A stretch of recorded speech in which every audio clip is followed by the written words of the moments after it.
Thank you so much once again, family, for joining us on Live with Chatufa. Emerson Mnangagwa and Philippe Nyusi caused another Gukurahundi Massacre in Mozambique. What we are now seeing happening in Mozambique is really very, very sad.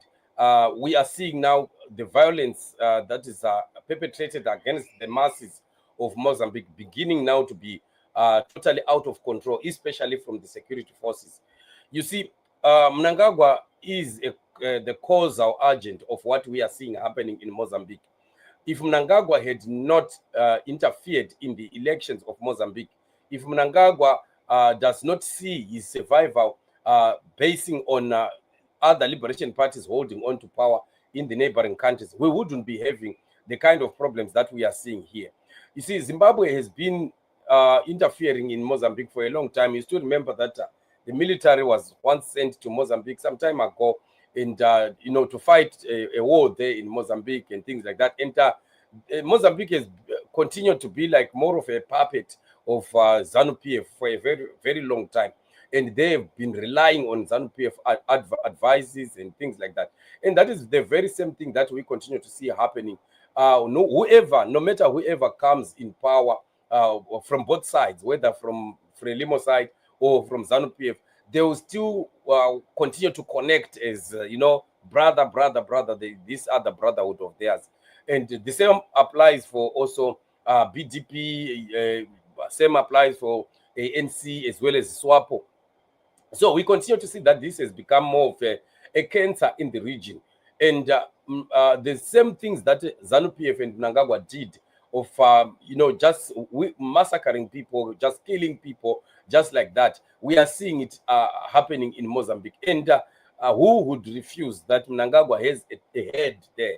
He has a hand in whatever is happening in Mozambique. He has contributed massively to what is happening in Mozambique. And of course, the influence of ZANU-PF is should never be underestimated in Mozambique. And they continue to tell them that no matter what happens, you should never give up power. Continue to fight on. They will die down. These people, they'll end up going back to their houses and things like that. But it seems now things are really getting out of hand. But there is one thing that is just confusing about the whole situation, because we've seen like the military is actually on the side of the people. We've seen military soldiers singing with the people, and in the last time we've seen also the people like mounting on military trucks and things like that.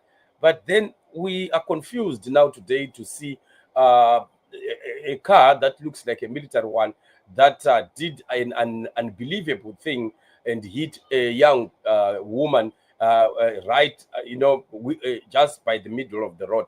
And we are not sure really what is really happening, whether maybe that one is not a police car, maybe it is a police car, maybe it's not a military car, but from the look of it, it looks like a military car. So if it is a military car, we get a bit confused whether there is now a division in the military or what really is happening there. Or if it is a police vehicle, because I'm not sure what color of cars, what is the color of their cars for the police there. If it is a police vehicle, then we would understand, because the police have never been on record as agreeing with the demonstrators, even from point A up to where we are right now. But if it's a military, then we are asking questions. Is there a division? Because in the past, we've been hearing of the military commanders having given a nod to the demonstrators. So how come today, or maybe it's just some overzealous individual, but soldiers work under command and instruction. I don't think a soldier would just think of doing something without the proper command that has been given from above. So this remains a very puzzling question of what really is happening in Mozambique. Or maybe there are some people that are infiltrating it, because they do that, these liberation parties, and end up taking even their own supporters and cause them to drive either military or maybe police vehicles, or even give them uniforms, like what we have seen with Mnangagwa and ZANU-PF, where we are having quite a lot of ZANU-PF youths that are being given police uniform and even military uniform, and they masquerade as such, and yet they are actually ZANU-PF trained militia. And this, because of that lack of training, that inexperience of how to deal with the masses, they will start to do some things that are out of this world, things that are just some kind of atrocities, and that you would never be able to understand. So I'm just going to be showing you the video that I'm talking about, where we are asking questions. What really is happening? Is there a division in the military, or what really is transpiring? Because this really was something that was unfounded for.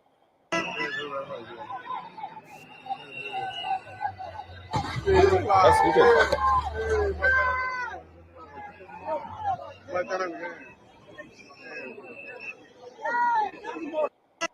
Really, I don't know. Let's look again.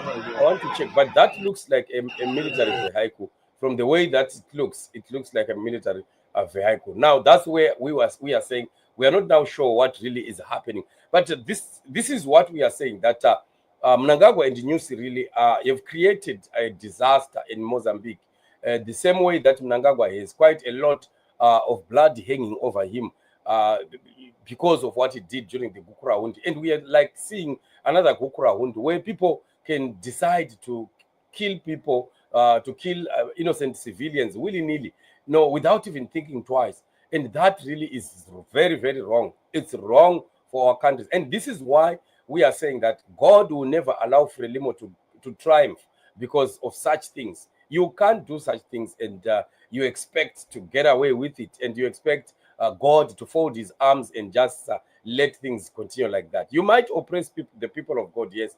You might brutalize them and butcher them, but there is always a day that comes where everything that you have done shall turn around again and come back and bite you. So our prayers are with the Mozambican people as they continue to fight their struggle.